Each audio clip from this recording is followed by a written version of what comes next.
What's up everybody, welcome back to the channel. I'm so excited for this video. First and foremost, I would like to thank everybody for all the love that you've been giving me and all the support. Yes, it is my goal to run 365 days and I know I'm going to accomplish that goal, but the fact that you guys are giving me all this support and love, it makes it that much easier, so I appreciate everybody. So today I'm going to give you an inside look of my lifestyle and my diet and what I do to maintain all the features that you guys are asking about my body. How do I keep all this muscle on myself running every single day, how I'm losing the muscle or whatnot, and so forth. And the first thing I do when I wake up in the morning, I go for my run, and if I don't go for my run, I make my breakfast. So it's either or. So what I do, let's say after I'm done with my run, I come home, and while I'm running actually I'll leave, I make my own milk, so I leave cashew in water to let it soak for an hour because I'm out about that time.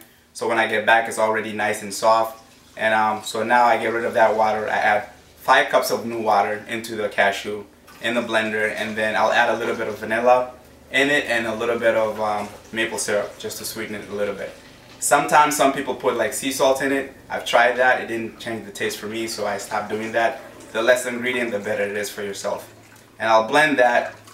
After everything is blended, I use this little mesh and I put everything in the old-fashioned way. I feel like I live in like the 1700s.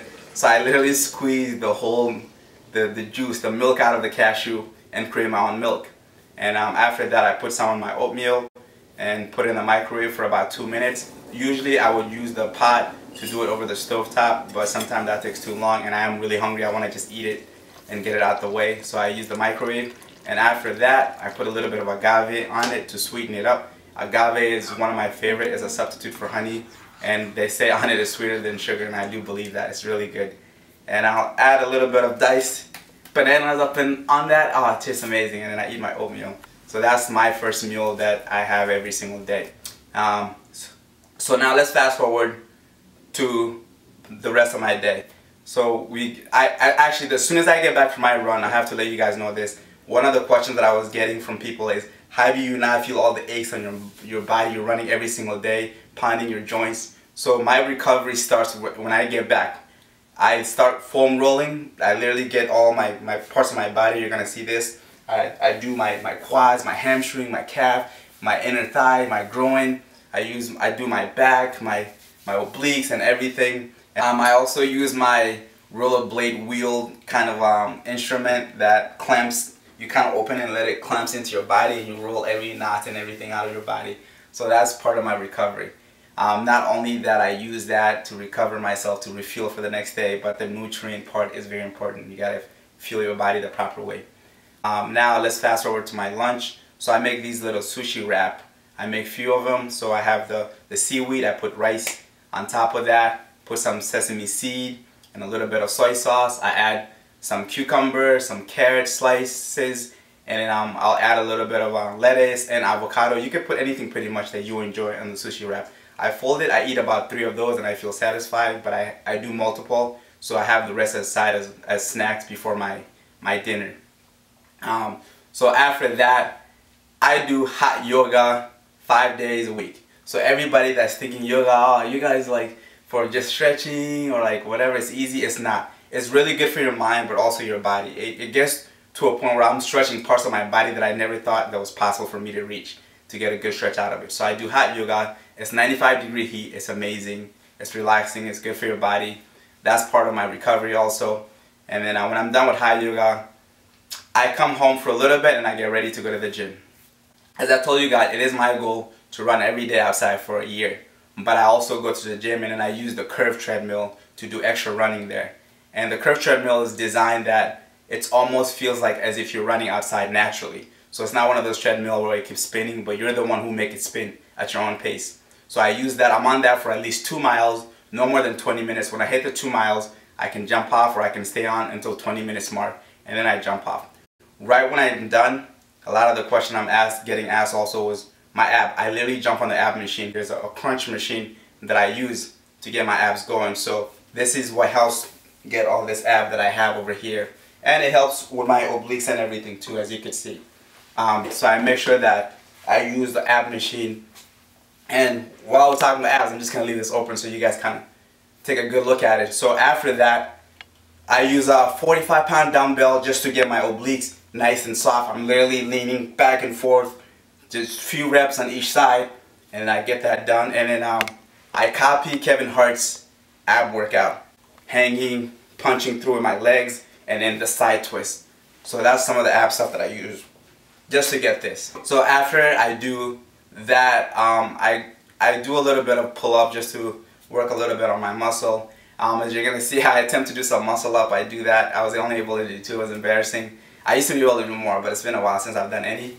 And then sometimes I do work on my legs. I'll do a little bit of body weight squats. You don't need to use all these weights to get strength in your leg. You don't have to be a bodybuilder. Just a little bit of momentum, a little bit of body weight pressure on your body will tighten everything up as you do the workout. After I am done with that, I come home for my dinner.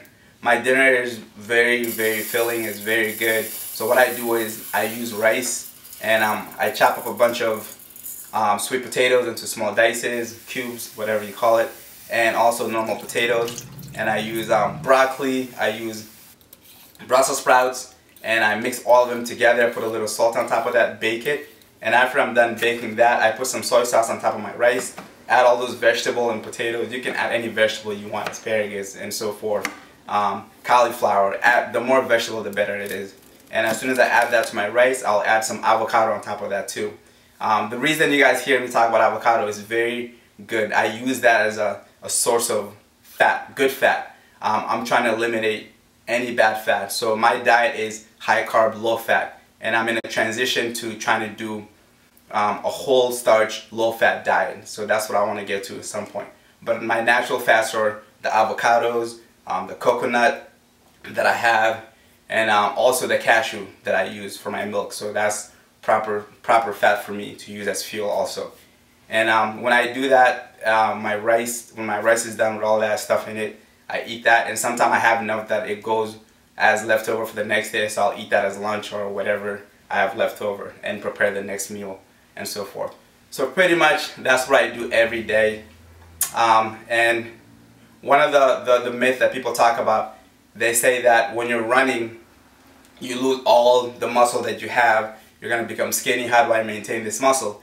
I think it depends on what type of runner you are. I run long distance, but not like a crazy long distance runner. I run about 5 miles, over 5 miles a day sometime, but I'm not a marathon runner, so I don't have I'm not supposed to have that skinny, the typical that they think the runners are. And the kind of running I do sometime too, it's kind of almost like interval. I'll do mailbox to mailboxes when I'm in the neighborhoods. So basically I use a mailbox to sprint to the next mailbox, and I slow it down and I jog a little bit and I keep going. When I get to that following mailbox, I'm literally on my horse just pushing through.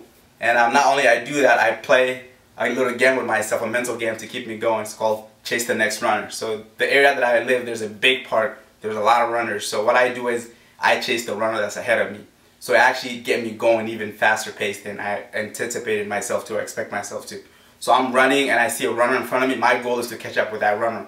So I pick up my pace. I'm almost at a full sprint till I catch up to that runner. When I get to that runner, the goal is not finished yet. The job is not done. I gotta maintain a speed that that runner can never catch up to me again.